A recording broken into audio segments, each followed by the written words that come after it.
Chicos, de todo buenas tardes. Vamos a empezar el tema de hoy, que es corticoides y AINES. ¿Ya?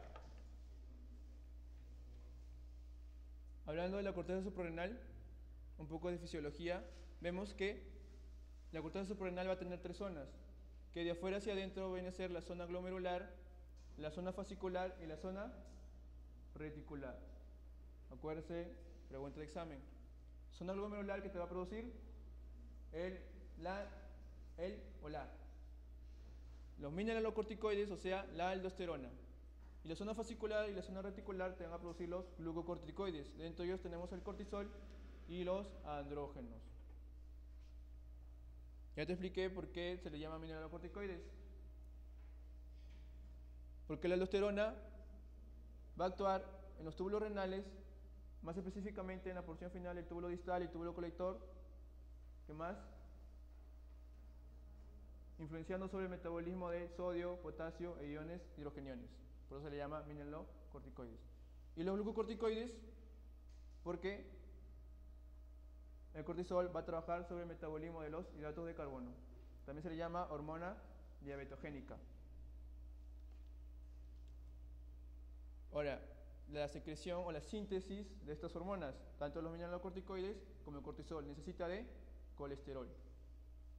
Para la producción de estas hormonas siempre vas a necesitar el organismo de colesterol.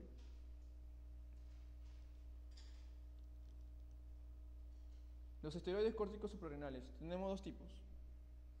Los esteroides suprarrenales o esteroides endógenos producidos por el organismo y los esteroides de síntesis de fuentes exógenas. Ahora, tenemos a los esteroides suprarrenales, al cortisol, corticosterona, ¿qué más? Aldosterona, que tiene la mayor actividad mineralocorticoide.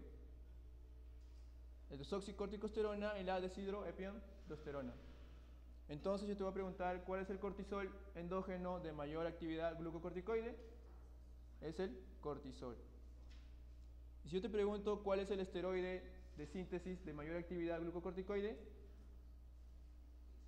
dexametasona, mira, tiene una actividad glucocorticoide de 30 y no tiene actividad mineralocorticoide.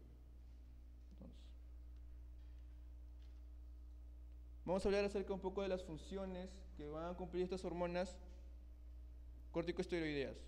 Una de ellas, como te hablé, viene a ser el metabolismo de hidratos de carbono y proteínas. A ver, Misael, ¿qué dice ahí?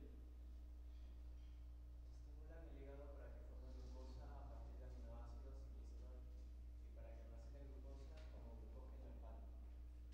Entonces, en síntesis, hasta ahí, ¿cómo vamos? ¿Qué hace el cortisol? Forma glucosa y glucógeno como depósito de glucosa a nivel hepático. ¿A partir de qué? Aminoácidos que provienen de... ¿De dónde provienen los aminoácidos? De la agregación de proteínas. ¿Ya? Y glicerol.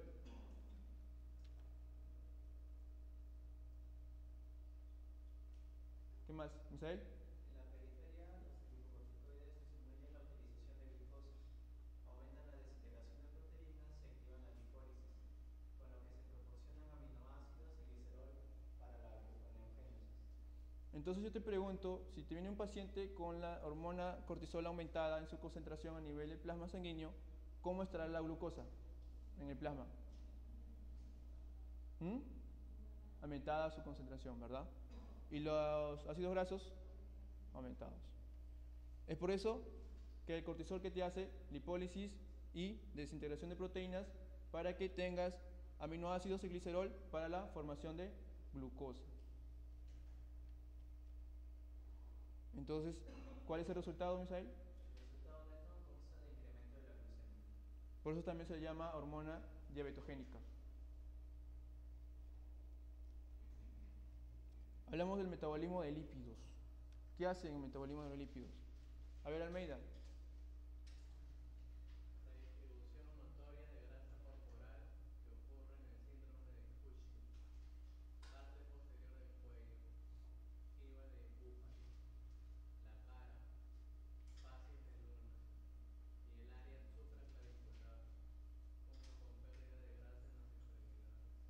Más adelante vamos a hablar acerca del síndrome de Cushing. Tengo unas diapositivas y vamos a ver que tiene una redistribución del tejido graso. ¿Cómo es esto? ¿Qué dice? En la parte posterior del cuello. Va a haber depósito de tejido graso en la parte posterior del cuello, que se le va a llamar, ¿cómo se le va a llamar? Jiba de búfalo. En la cara también. Y se le va a llamar facies de luna llena. ¿Ya? Y también va a haber una distribución de la grasa a nivel abdominal. ¿Te acuerdas cuál era uno de los factores de riesgo para desarrollar diabetes mellitus tipo 2 o la insulina resistente? La obesidad abdominal.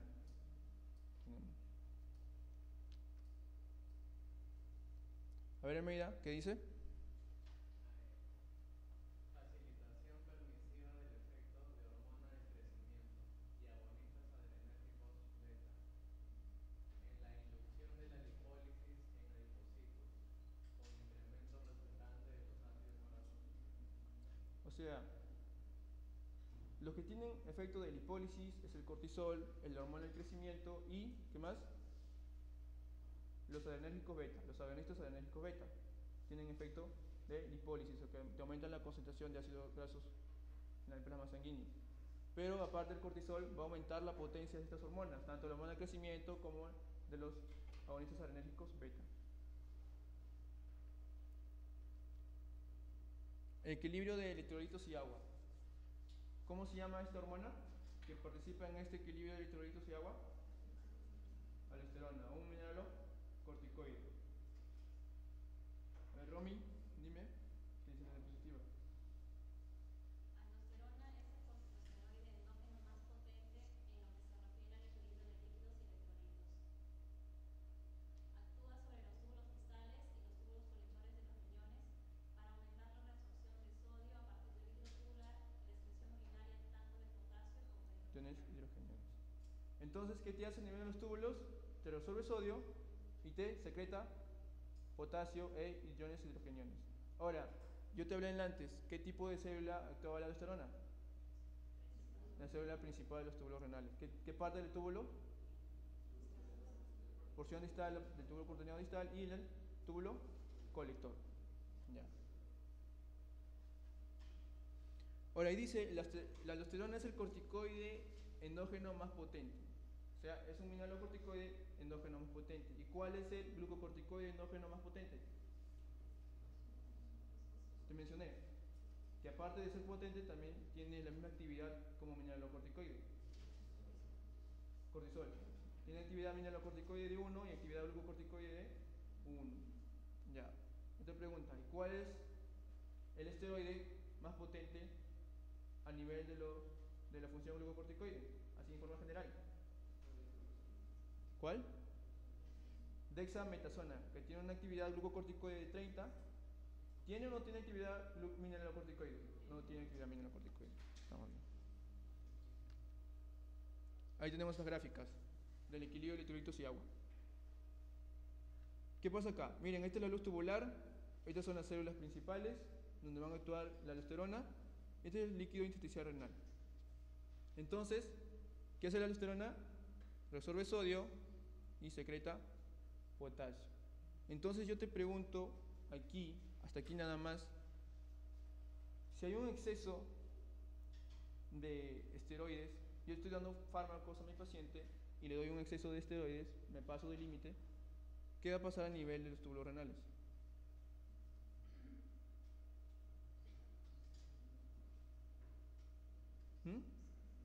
Se reabsorbe más sodio y se secreta más potasio. Entonces, ¿cómo se llama eso?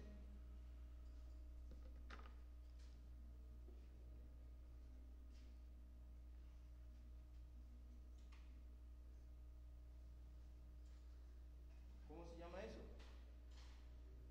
Si se secreta más potasio, voy a eliminar más potasio. ¿Y cómo se llama eso en mi organismo? Hipopotasemia. Y si incremento la concentración de sodio, ¿qué va a pasar? Hipernatremia. Pero yo te voy a poner así. ¿Cuál es el electrolito que influencia sobre la molalidad plasmática? ¿Te acuerdas que en las primeras estaba influenciado por tres. Uno era el sodio, ¿qué más? La glucosa, ¿qué más? La urea, o el BUM, o sea, el balance nitrógeno ureico. ¿Ya? Entonces, la movilidad plasmática está influenciada por esos tres elementos: el sodio, la glucosa, la urea o el BUM. Entonces, si yo te comento la concentración de sodio, aumento la movilidad plasmática. Ahora, ¿el sodio se resuelve solo o se resuelve con agua? Siempre se resuelve con agua, aumento la volemia. ¿Sí o no que me va a producir aumento de la presión arterial? ¿Sí o no que me va a producir edema? Entonces, ese es uno de los efectos adversos de estas hormonas corticosteroides, no específico la aldosterona. Aumento de la presión arterial, edema, y si el paciente tiene insuficiencia cardíaca, lo complicas. ¿Ya? En la otra gráfica, ¿qué más dije que hacía la aldosterona aparte de secretar potasio? ¿Qué secreta? Iones hidrogeniones. Entonces, si hay un aumento de la concentración de estos mineralocorticoides, ¿qué va a pasar en el organismo? Ya te dije qué pasa acá con las células principales. ¿Ahora qué pasa allá? Se eliminan más iones hidrogeniones. Este ion, ¿qué te da? ¿La acidez o la basicidad? Te da la acidez. Entonces, si yo elimino este ion en abundancia, ¿qué me va a pasar en el organismo? Una alcalosis, ¿verdad?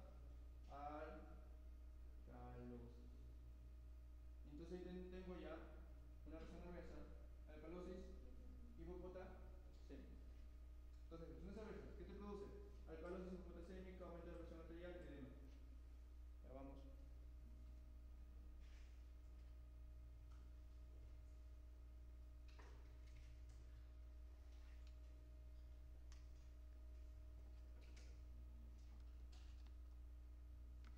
¿Qué me va a producir en el sistema cardiovascular?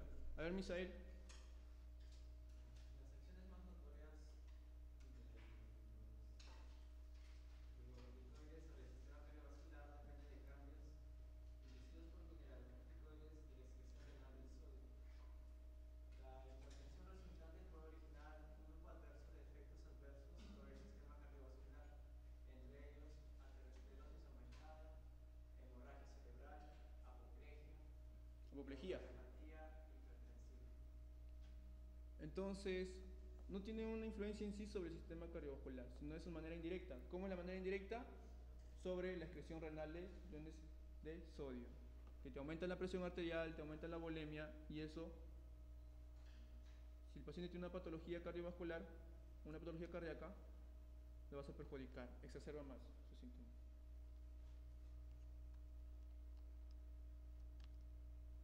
Esos son sus efectos antiinflamatorios e inmunitarios.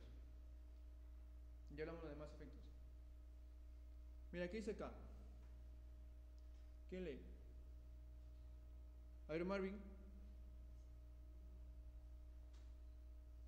¿Puedes ver, Marvin? Si no, no puedes ver.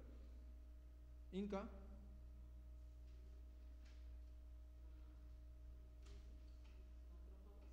Acá, ¿qué dice?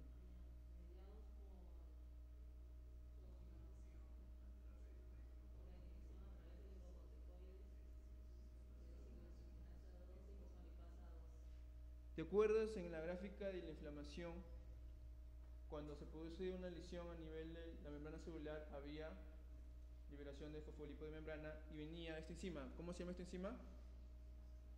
Fosfolipasa 2, que lo transformaba ¿a qué? Ácido araquidónico. A partir de ahí venía la vía de la ciclooxigenasa y la vía de la lipoxigenasa. Entonces, los corticoides que te van a inhibir la fosfolipasa 2 y te van a inhibir la ciclooxigenasa 2. Y por eso se actúa como antiinflamatorio. Ahora, antiinmunitario. Mira acá. ¿Qué dice acá? A ver, Inca.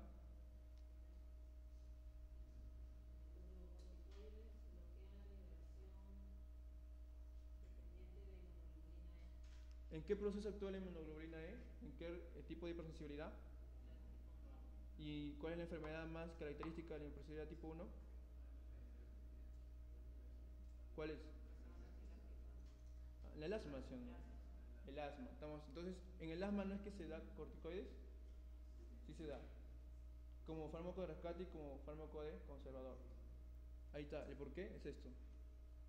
Bloquean la liberación de pendimeglobulina E. ¿Se acuerdan que liberaban la inmunoglobulina E? Histamina, leucotrienos, prostaglandinas. Todo esto te producía los síntomas y signos de un paciente somático. Que era vasoconstricción, ¿qué más? Vasoconstricción, broncoconstricción, perdón. Broncoconstricción, ¿qué más? Hipersecreción de hiperactividad bronquial, hipersecreción de moco bronquial. ¿Ya? Hay demás efectos todavía.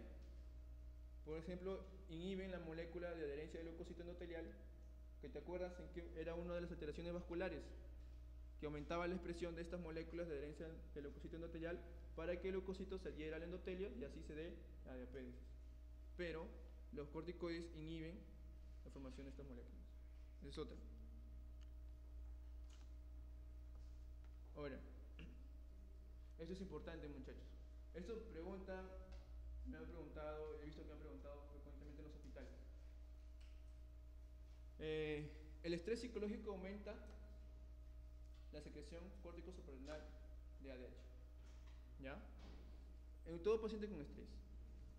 Por ejemplo, tienes un paciente que su organismo no produce hormonas mineralocorticoides o glucocorticoides. Entonces, tú le das una fuente exógena. El doctor le administra los fármacos corticoideas. Pero si el paciente te hace una situación de estrés, ejemplo, una infección, ¿qué pasa en una situación de estrés? ¿Qué dice? Dime, Almeida. Cualquier tipo de estrés físico o mental aumenta la secreción de ¿Cómo se llama eso? ¿Dónde se produce la adenocorticotropina? ¿Y cuál es su estímulo? Membrana liberador. ¿Y dónde se produce eso? Hipotálamo. Ya, estamos bien entonces. Entonces termina lo de leer Almeida. en 3 minutos y en consecuencia también la de cortisol hasta 20 veces. Entonces, en toda situación de estrés, llámese una infección, un accidente, se aumenta la secreción de CTH y con esto aumenta la secreción de cortisol. ¿Cuánto? Hasta 20 veces. Y con esto se consigue la homeostasis. ¿Qué es la homeostasis? La homeostasis corporal. ¿Qué es la homeostasis? El equilibrio interno.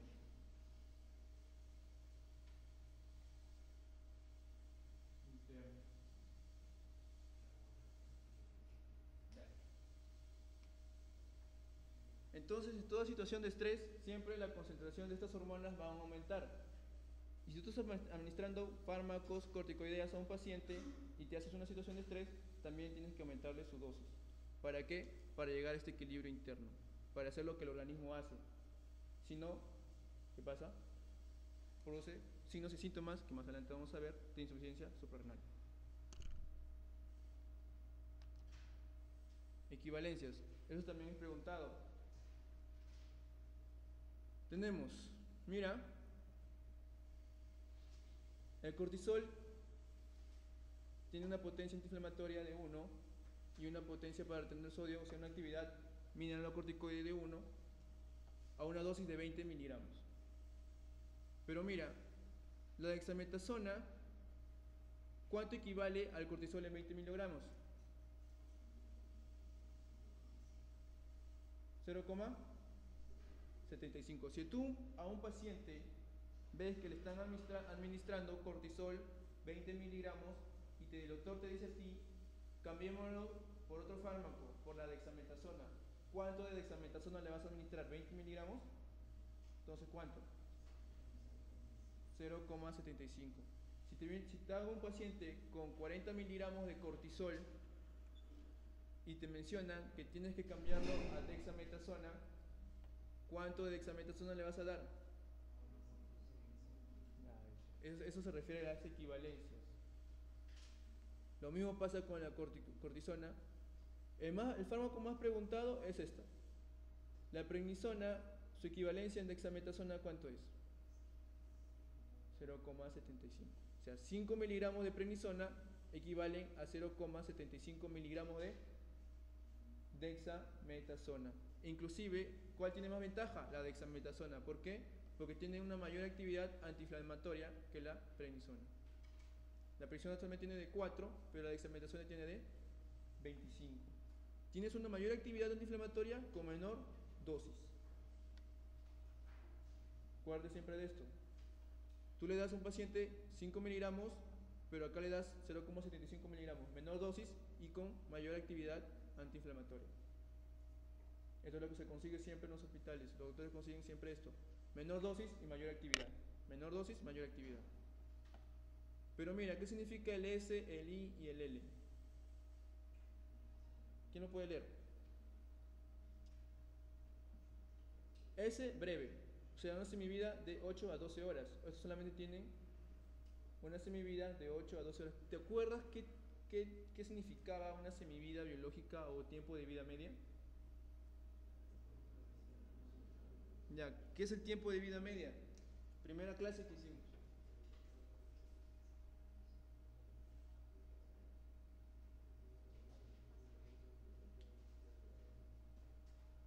¿Quién está hablando? Sebastián. A ver, Sebastián, ¿qué es el tiempo de vida media?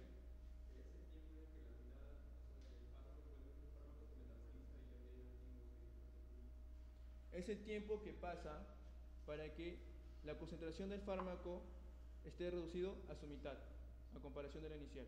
¿Ya? Entonces, ¿cuánto es el tiempo de vida media? De 8 a 12. ¿De quién? Del cortisol y la cortisona. Y de intermedio, de 12 a 36 horas. O sea, hasta un día y medio. ¿Cuáles son? Fluorocortisona, prednisona, prednisolona y de 6-alfa, metilprednisolona con la triamcinolona. Entonces, los dos únicos fármacos que tienen una vida media prolongada vienen a ser la betametasona y la dexametasona, que son de 36 a 72 horas. ¿Ya? Tienes que tener cuidado con eso. No le puedes dar dexametasona diario. No se da diario. ¿Por qué? Porque tiene una vida de 36 a 62 horas. Tienes que tener en cuenta el tiempo de vida media. No puedes dar a un paciente dexametasona diario. ¿Ya? Ahora, la prednisona, 5 miligramos, actividad inflamatoria de 4, pero ¿cuánto te dura? De 12 a 36 horas. O sea, de mediodía a un día y medio. A comparación de la dexametasona, que te dura hasta ¿cuánto? 72 horas, ¿cuántos días son? 3 días. 3 días.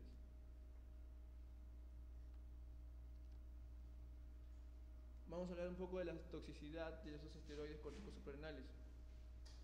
Te produce dos efectos por estos dos mecanismos. A ver, Peña, ¿cuáles son esos dos mecanismos que te va a producir toxicidad? Suprafisiológica. Entonces, ¿qué entiende por supresión del tratamiento esteroideo?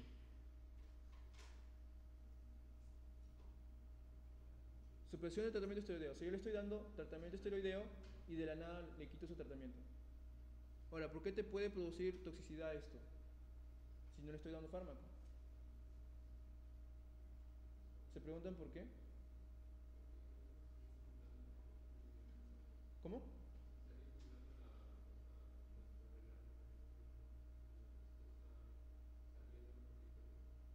Ya, más o menos te entendí.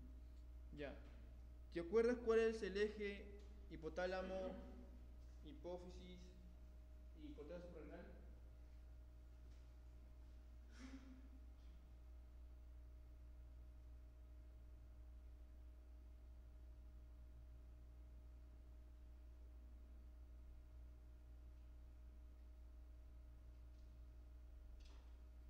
Hipotálamo, hipófisis, corteza suprarrenal. ¿Qué te produce el hipotálamo? La hormona liberadora de STH, ¿verdad? Creo que es así. La hipófisis,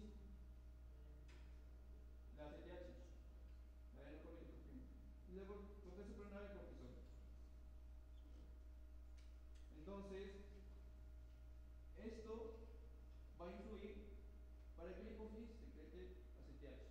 Y el ACTH va a influir para que la corteza suprarrenal secrete cortisol. Cuando se secreta cortisol, está su concentración normal, se sigue en ecuaciones de eje. Pero cuando la concentración de cortisol empieza a aumentar, se suprime la secreción de CO2. ¿Ya? Entonces, si el cortisol empieza a aumentar su concentración, suprime la liberación de CTH y la hormona liberadora de CTH para que no aumente más la concentración de cortisol en el plasma sanguíneo. Entonces, si yo le estoy dando esteroides a mi paciente, ¿ustedes creen que se va a liberar CTH para que la corteza produzca cortisol?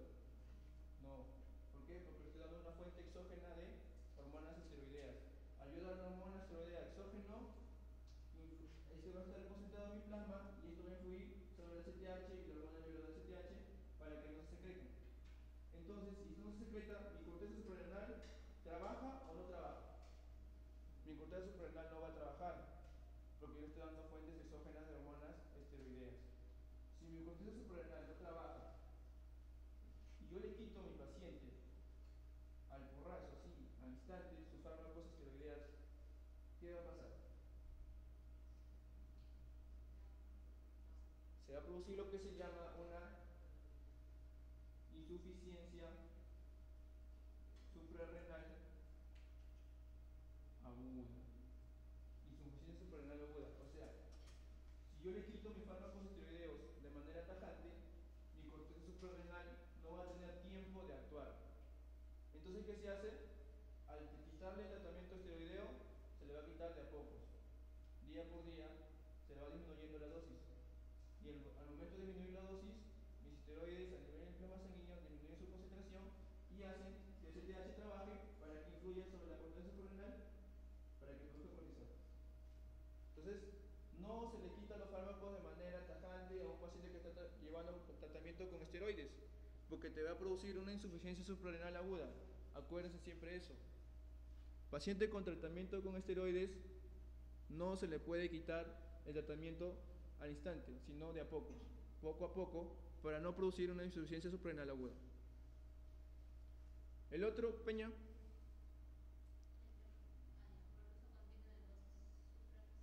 ¿Qué se entiende por eso? O sea, doy una dosis más elevada de lo normal, ¿verdad?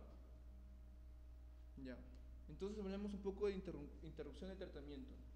Cuando yo lo interrumpo de manera tajante, son dos cosas que me va a producir. Primero, la enfermedad por la cual estoy dando. ¿Qué pasa? Se exacerba. Porque yo estoy dando este fármaco por una cierta enfermedad, y si yo le quito el tratamiento, la enfermedad va a continuar. Esa es una.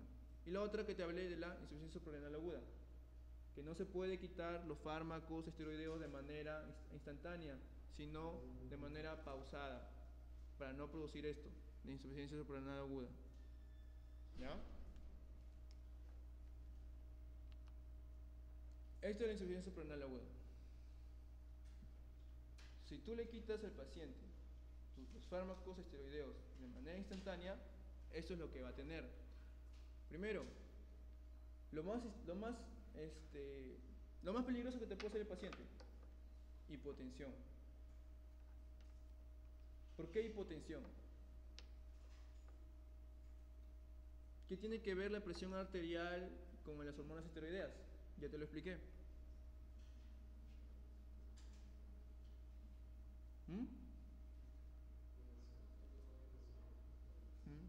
Porque una de las hormonas esteroideas era la aldosterona y que te resuelve sodio y te secreta potasio. Y si tú no tienes esto, ¿qué produce? Hipotensión. ¿Por qué? Porque disminuye la absorción de sodio y a la vez la de agua. Hay hipovolemia, hay hipotensión. Hipoglucemia. ¿Por qué hipoglucemia? ¿Qué hacía el cortisol con los metabolismos de hidratos de carbono?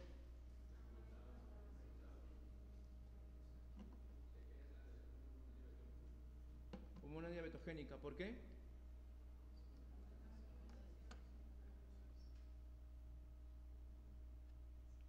¿Cuántos mecanismos tenía? Formación de glucosa y disminuye la utilización de glucosa a nivel periférico. Entonces eso hace que te aumente la concentración de glucosa en el plasma sanguíneo. Pero cuando no hay esta hormona, disminuye su concentración. No hay formación de glucosa y se utiliza la glucosa como fuente energética y disminuye la concentración de glucosa. ¿Por qué hiponatremia?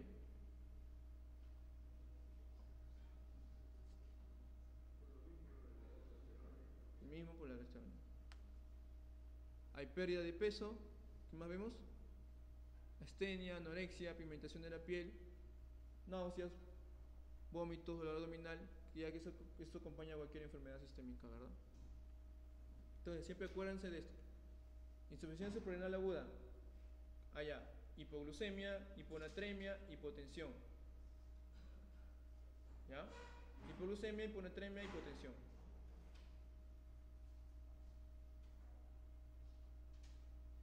Entonces, cuando vayas a un hospital o alguien te pregunte por qué no se le puede quitar de manera instantánea el tratamiento esteroideo a los pacientes que tienen tratamiento esteroideo.